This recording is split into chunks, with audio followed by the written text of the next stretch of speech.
Hello, hello. All right, so chapter 6 is called The Angel. Do you remember where we saw one yesterday in the book? All right.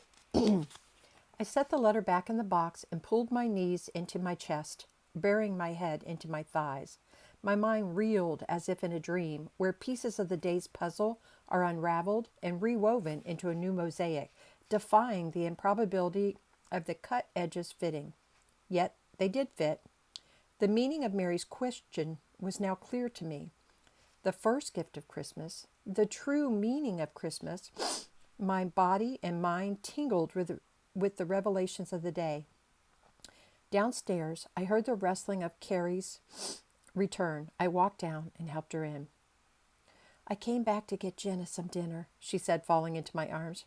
I'm so exhausted, and I'm so sad. I held her tightly. How is she? Not very good.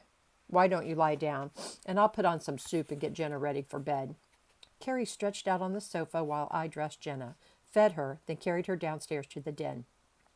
It was dark outside, and in absence of a fire, the room was bathed by the peaceful illumination of the Christmas tree lights. Strands flashed on and off in syncopation, casting shadows of different shapes and hues. I held Jenna in silence. Dad, is Mary coming home for Christmas? She asked. I ran a hand through my hair. No, I don't think so. Mary is very sick. Is she going to die? I wondered what that meant to my little girl. Yes, honey, I think she will die.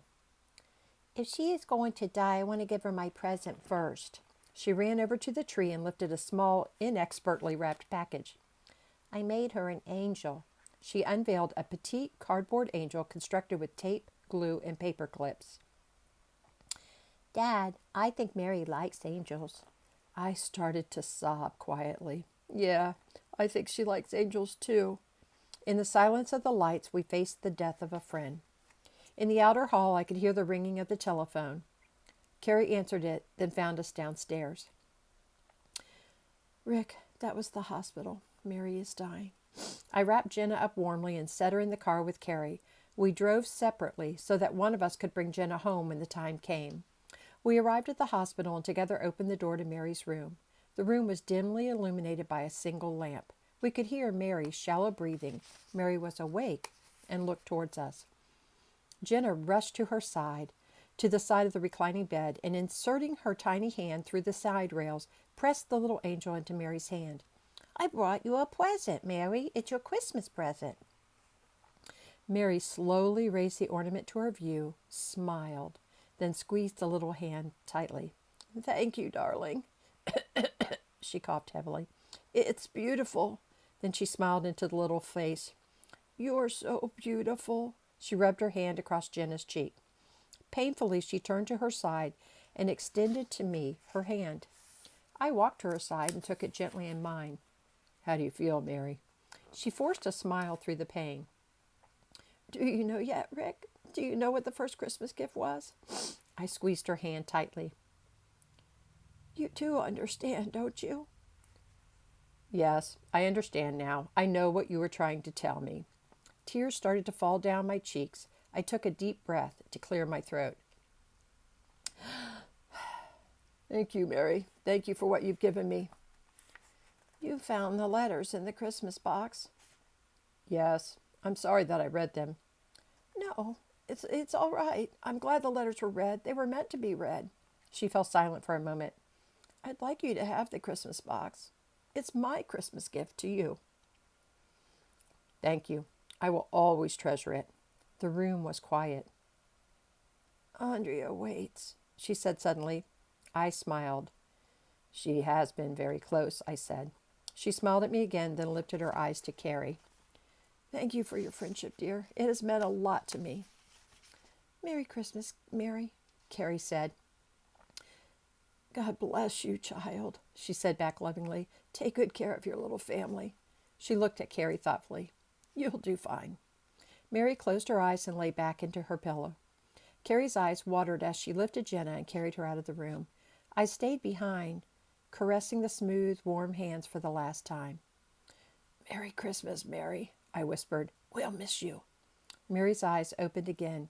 She leaned forwards towards the foot of the bed. A smile spread across her face as a single tear rolled down her cheek. She said something too soft to hear. I leaned my ear near to her mouth. My angel, she repeated. I followed her gaze to the foot of the bed, but saw only the green cotton hospital gown draped over the end rail. I looked back at her in sadness. She was leaving us, I thought. It was then that I heard the music, the gentle, sweet tines of the Christmas box. Softly at first, then as if to fill the entire room, strong and bright and joyful. I looked again at the weary face. It was filled with peace. Her deep eyes sparkled and the smile grew. Then I understood, and I too smiled. Andrea had come. By the time I reached home, it was well past midnight. Mary's brother had arrived from London, and in deference, I left them alone to share the last few minutes together. Jenna had been put to bed, and Carrie, not knowing when I would return, had sadly laid the Christmas packages under the tree. I sat down in the rocker in front of the illuminated Christmas tree and lay my head in my hands. Somewhere between the angel and Mary's house, I had figured it out. The first gift of Christmas. It just came. It came to my heart. The first gift of Christmas was love, a parent's love, pure as the first snows of Christmas. For God so loved his children that he sent his Son, that we might someday return to him. I understood what Mary had been trying to teach me. I stood up and walked up the stairs where my little girl lay sleeping. I picked up the warm little body and cradled her tightly in my arms, brought her back down to the den. My tears fell on her hair. My little girl, my precious little girl, how foolish I'd been to let her childhood, her fleeting, precious childhood slip away. Forever. In my young mind, everything was so permanent and lasting. My little girl would be my little girl forever. But time would prove me wrong. Some day she'd grow up. Some day she'd be gone, and I wouldn't be left with the memory of giggles and secrets I might have known. Jenna took a deep breath and snuggled close for warmth. I held the little body tightly against mine. This was what it meant to be a father. To know that one day I would turn around and my little girl would be gone. To look upon the sleeping little girl and to die a little inside. For one precious fleeting moment to hold the child in my arms, and would that time stood still. But none of that mattered now. Not now. Not tonight. Tonight Jenna was mine, and no one could take that Christmas Eve away from me but me. How wise Mary had been. Mary knew the pain of a father sending his son away on the first Christmas morn. Knowing full well the path that lay ahead, Mary understood Christmas. The tears in the Bible showed that. Mary loved with the pure, sweet love of a mother, a love so deep that it becomes the allegory for all other love. She knew that in my quest for success in this world, I had been trading diamonds for stones. She knew, and she loved me enough to help me see. Mary had given me the greatest gift of Christmas, my daughter's childhood. All right, guys, that's chapter 5, 6. I thought it was 5, but it's 6. And I will read one more thing called the epilogue. It's only going to be a couple minutes long, but I will write it in a separate one.